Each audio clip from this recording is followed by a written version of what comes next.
भारत के cargo ship के ऊपर कौन से देश ने हमला किया है, ईरान के विदेश मंत्री ने भारत आकर क्या डिप्लोमेटिक स्टंट खेला है, भारत ने शुगर एक्सपोर्ट्स के ऊपर क्या फैसला किया और मोस्ट इंपॉर्टेंट, पाकिस्तान ने रशिया के पास जाकर भारत के खिलाफ रशिया से कौन सी मदद मांगी है। इसके अलावा भी काफी सारी इंपॉर्टेंट अपडेट्स आ रही हैं जो आपको मेन स्ट्रीम के न्यूज चैनल्स के ऊपर भी देखने को नहीं मिलेंगी, इसलिए वीडियो को एंड तक देखिएगा। आज की सबसे बड़ी अपडेट आ रही है ईरान के foreign minister Syed Abbas Araghchi को लेकर, जो ब्रिक्स समिट के लिए भारत आए हुए हैं। लेकिन इस बार दुनिया भर की मीडिया उनकी मीटिंग से ज्यादा जिस एयरक्राफ्ट में वो भारत आए हैं उस एयरक्राफ्ट की ब्रांडिंग को डिस्कस कर रही है। न्यूज आ रही है कि ईरानियन विदेश मंत्री जिस प्लेन में दिल्ली एयरपोर्ट के ऊपर लैंड हुए हैं उसके ऊपर मिनाब 168 का पोस्टर लगाया हुआ था। ईरान ने फैसला किया है कि सिर्फ भारत ही नहीं बल्कि ईरान के जो भी सरकारी अधिकारी फॉरेन विजिट के लिए दूसरी कंट्रीज में जाएंगे उनके प्लेन्स के ऊपर ये मिनाब 168 पोस्टर लगाया जाएगा। और ऐसा करके ईरान पूरी दुनिया में एक खास संदेश देना चाहता है। 28 फरवरी को जब अमेरिका और इजराइल ने ईरान के ऊपर हमला किया था, उस हमले में ईरान की मिनाब सिटी में एक स्कूल के ऊपर भी मिसाइल्स गिरी थी, जिसके कारण 168 निर्दोष बच्चों की जान गई थी।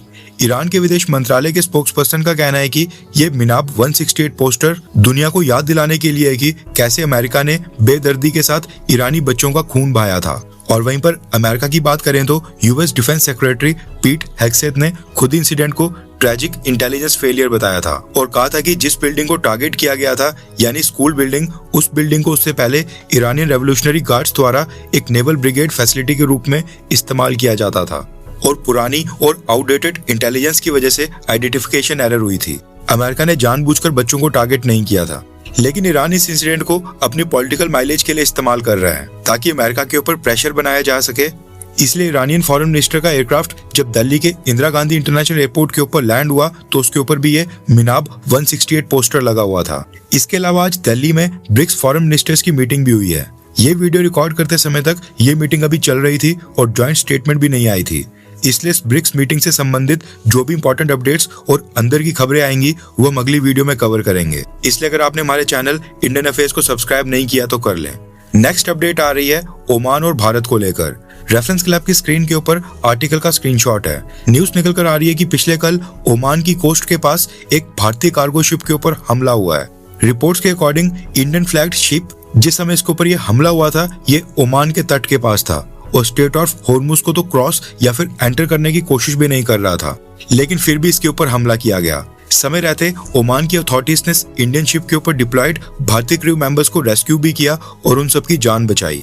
अब इस पूरे इंसिडेंट के ऊपर भारत सरकार ने एक स्टेटमेंट इशू किया है, जिसमें आज भारत के विदेश मंत्रालय ने कहा है कि ओमान की कोस्ट के पास इंडियन फ्लैग्ड शिप के ऊपर जो हमला किया गया है वो बिल्कुल गलत है और भारत के लिए अस्वीकार्य है। भारत ने पहले भी बात कही है कि कमर्शियल शिप्स और उनके ऊपर काम करने वाले आम लोगों को बार बार टारगेट बनाना, निशाना बनाना हमारे लिए चिंता की बात है। शिप के ऊपर मौजूद सभी भारतीय क्रू मेंबर्स सेफ हैं और उनको बचाने के लिए भारत ओमान की अथॉरिटीज का धन्यवाद करता है। भारत एक बार फिर से दोहराता है कि कमर्शियल शिप्स को टारगेट करना, सिविलियन क्रू मेंबर्स की जान को खतरे में डालना या समुद्र के रास्ते होने वाले ट्रेड को और शिपिंग को रोकना, ये सब बंद किया जाना चाहिए, ये कहा है भारत के विदेश मंत्रालय ने। इंटरेस्टिंग बात यह है कि भारत ने अपने शिप के ऊपर हमले का विरोध तो कर लिया, स्टेटमेंट भी इशू कर दी, लेकिन इस स्टेटमेंट में यह नहीं बताया कि इंडियन फ्लैग्ड शिप के ऊपर हमला किया किसने। अगर ईरानियन नेवी ने इस इंडियन शिप के ऊपर हमला करने की कोशिश की थी तो फिर ईरान का नाम क्यों नहीं लिया गया? यानी अब भारत की सरकार ईरान का नाम लेने से भी हिचकिचा रही है।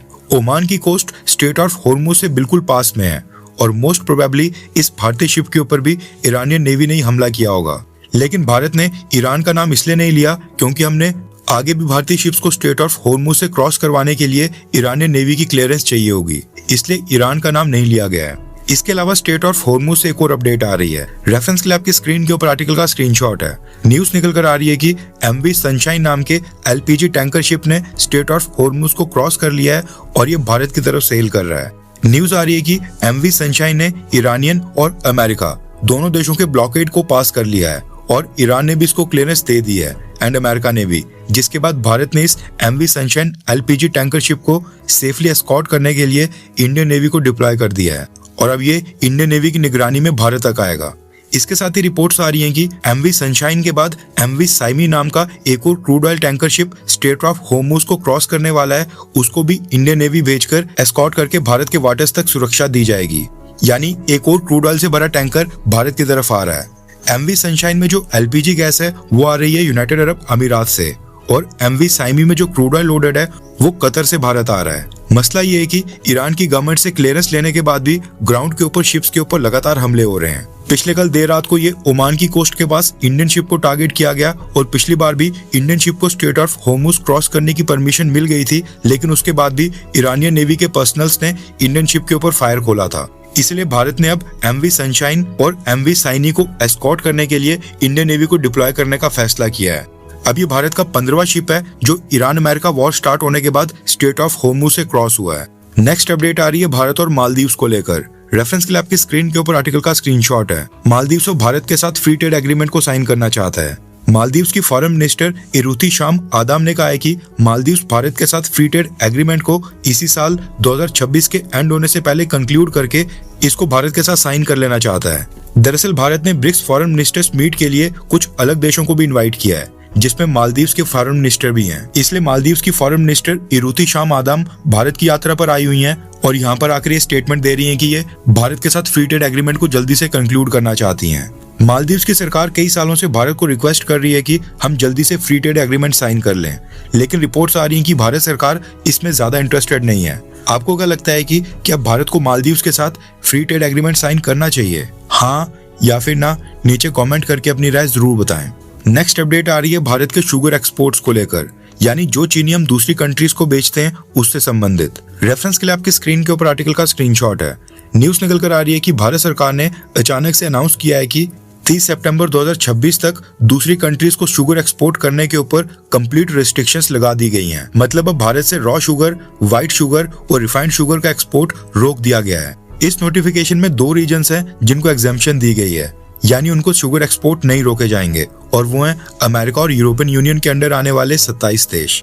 इन दोनों रीजन्स के लिए एक सेट कोटा लिमिट रखी गई है, उसके ऊपर इनको भी शुगर एक्सपोर्ट नहीं की जाएगी, और बाकी के दुनिया के सभी देशों को एक्सपोर्ट तो बंद किए जा रहे हैं। भारत सरकार का ये फैसला ऐसे समय के ऊपर आया है जिस समय ग्लोबल शुगर मार्केट ऑलरेडी काफी टेंशन में चल रही है।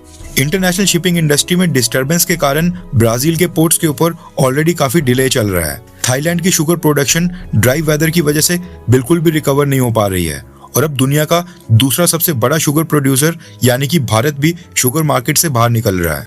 इसके बाद अब ग्लोबल शुगर प्राइसेस में शार्प जंप देखने को मिल सकता है।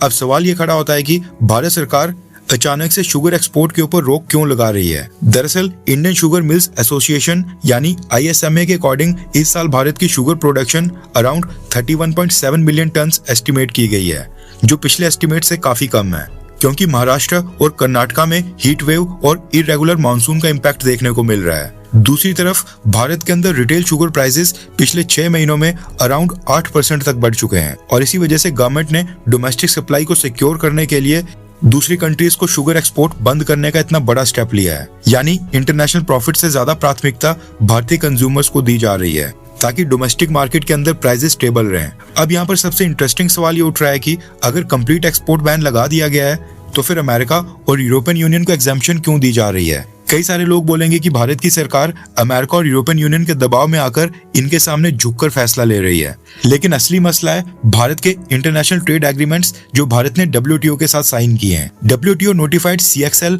और TRQ कोटा कमिटमेंट्स के चलते भारत फुल एक्सपोर्ट बैन नहीं लगा सकता है।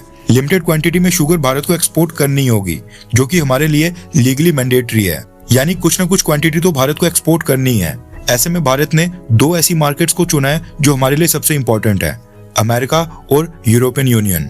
यूरोपियन यूनियन को अराउंड 10,000 टन और अमेरिका को अराउंड 8,424 टन एक्सपोर्ट किए जाएंगी, जो भारत की टोटल शुगर प्रोडक्शन का 1% से भी कम है। यानी कि अमेरिका और यूरोपियन यूनियन को शुगर एक्सपोर्ट करना हमारी डोमेस्टिक सप्लाई को बिल्कुल भी नुकसान नहीं पहुंचाएगा, लेकिन डिप्लोमेटिक और ट्रेड रिलेशंस इनमें अमेरिका और यूरोपियन यूनियन के साथ काफी फायदा मिलेगा। भारत सरकार ने तो खैर अपना फैसला सुना लिया है, लेकिन भारत के जो एक्सपोर्टर्स और शुगर इंडस्ट्री के प्लेयर्स हैं वो सरकार के इस डिसीजन का विरोध कर रहे हैं। उनका कहना है कि ग्लोबल मार्केट में इस समय शुगर प्राइसेस काफी हाई चल रहे हैं और इंडियन एक्सपोर्टर्स को इसका काफी स्ट्रॉन्ग प्रॉफिट मिल सकता था जो वो फार्मर्स को आगे ट्रांसफर करने वाले थे, लेकिन अब भारत सरकार ने जब एक्सपोर्ट्स को रोक दिया है तो इससे फार्मर्स को भी फायदा नहीं होगा। यह कहना है भारत के शुगर एक्सपोर्टर्स का। नेक्स्ट अपडेट आ रही है पाकिस्तान और रशिया को लेकर, और इसमें भारत का भी एक एंगल है। रेफरेंस के लिए आपकी स्क्रीन के ऊपर आर्टिकल का स्क्रीनशॉट है। न्यूज निकल कर आ रही है कि पाकिस्तान ने रशिया से मदद की गुहार लगाई है और ब्रिक्स संगठन का हिस्सा बनने की मदद मांगी है। रशिया में पाकिस्तान के एम्बेसडर फैजल नियाज तिरजिमी ने कहा है कि पाकिस्तान को ब्रिक्स में शामिल करने के खिलाफ सिर्फ एक ही कंट्री है और वो है इंडिया। बस एक ही देश विरोध कर रहा है, बाकी सभी देशों को पाकिस्तान के ब्रिक्स में शामिल होने से कोई भी प्रॉब्लम नहीं है। इन्होंने कहा है कि बाकी सभी ब्रिक्स कंट्रीज पाकिस्तान को सपोर्ट कर रही हैं। पाकिस्तानी एम्बेसडर का कहना है कि पाकिस्तान तो एससीओ यानी शंघाई कॉर्पोरेशन ऑर्गेनाइजेशन का भी मेंबर है, जिसमें पाकिस्तान के साथ साथ भारत भी मेंबर है। इसलिए अगर दोनों कंट्रीज एससीओ में एक साथ हो सकती हैं, तो फिर ब्रिक्स में भी पाकिस्तान की एंट्री पॉसिबल होनी चाहिए। पाकिस्तानी एम्बेसडर ने यह भी क्लेम किया है कि पाकिस्तान के ब्रिक्स ज्वाइन करने से ऑर्गेनाइजेशन को काफी फायदा होगा और वो ब्रिक्स को स्ट्रॉन्ग बनाने में बड़ा योगदान देंगे। यानी उनके ब्रिक्स में आने से फायदा ही होगा, नुकसान कोई नहीं होगा। ये कहना है रशिया के अंदर जो पाकिस्तान के एम्बेसडर है उनका। यहाँ तक अगर आपने हमारी वीडियो देख ली है तो इसका मतलब है कि आपको हमारी ये वीडियो काफी अच्छी लगी होगी। भारत की फॉरेन पॉलिसी, हमारी अर्थव्यवस्था और डिफेंस से संबंधित काफी सारी इंपॉर्टेंट न्यूज होती हैं जो बाकी चैनल्स कवर नहीं कर रहे हैं या फिर बाकी चैनल्स मिस कर देते हैं। हम वो सारी इंपॉर्टेंट न्यूज कवर करने की कोशिश करते हैं। प्रॉब्लम ये है कि अब हम चीजों को थोड़ा और प्रोफेशनल लेवल के ऊपर लेना चाहते हैं, टीम को बड़ा करके चैनल के ऊपर अपग्रेड्स करना चाहते हैं ताकि और भी बेटर और प्रोफेशनल वीडियोस आपके लिए हम लाते रहें। हम चाहते हैं कि बेटर रिसर्च करके ग्लोबल थिंक टैंक्स की रिपोर्ट्स, इंटरनेशनल पॉलिसी पेपर्स और ग्लोबल लेवल के ऊपर भारत के लिए कौन सी चुनौतियां आ रही हैं उसको डिटेल में स्टडी करके आप तक और बेटर तरीके से पहुंचाया जाए। इसके लिए हमें रिसर्च, एडिटिंग और कंटेंट क्वालिटी को इम्प्रूव करना होगा और उसके लिए टीम भी एक्सपैंड करनी होगी। ऑनेस्टी के साथ मैं आपको बताना चाहता हूँ कि हमारे पास इस चैनल को नेक्स्ट लेवल के ऊपर लेने के लिए जुनून और जज्बा ये दोनों ही हैं। एक दिशा भी है जिसकी तरफ हम आगे बढ़ना चाहते हैं, लेकिन फंड्स की कमी आ रही है। हमें बस आपके सपोर्ट की जरूरत है, जो आप हमारे चैनल का मेंबर बनकर हमें दिखा सकते हैं। हमने इंडियन अफेयर्स चैनल के ऊपर मेंबरशिप स्टार्ट कर दी है और मेंबरशिप को ज्वाइन करने का लिंक वीडियो के डिस्क्रिप्शन में दे दिया गया है, जहां से आप बहुत ही आसानी से चैनल को ज्वाइन कर सकते हैं। एंड ऐसा नहीं है कि आपको चैनल मेंबर बनने का कोई भी बेनिफिट नहीं होगा। चैनल मेंबर्स के लिए, यानी कि जो भी लोग ज्वाइन करते हैं, हम उनके लिए हर हफ्ते 3 से 4 स्पेशल मेंबर्स ओनली वीडियोस लाते रहेंगे, जिसमें हम global think tanks, international experts और डिटेल जियोपॉलिटिकल एनालिसिस को शेयर करेंगे, जो अक्सर इंटरनेशनल रिपोर्ट्स, रिसर्च पेपर्स और एक्सपर्ट डिस्कशंस पे मिलते हैं। लेकिन जो हमारी नॉर्मल वीडियोस होती है उनमें उसको डिटेल में कवर करना काफी मुश्किल हो जाता है। बाकी जो नॉर्मल वीडियोस हमारे चैनल के ऊपर अभी आ रही हैं वो सब व्यूअर्स के लिए आती रहेंगी, लेकिन जो लोग चैनल को ज्वाइन करते हैं उनके लिए स्पेशल कंटेंट आएगा। आई होप आप लोग मेंबरशिप को ज्वाइन करके हमें सपोर्ट करेंगे ताकि हम आपस में एक साथ मिलकर इस चैनल को नेक्स्ट लेवल के ऊपर ले जाएं। ज्वाइन करने का लिंक डिस्क्रिप्शन में है। जय हिंद, वंदे मातरम।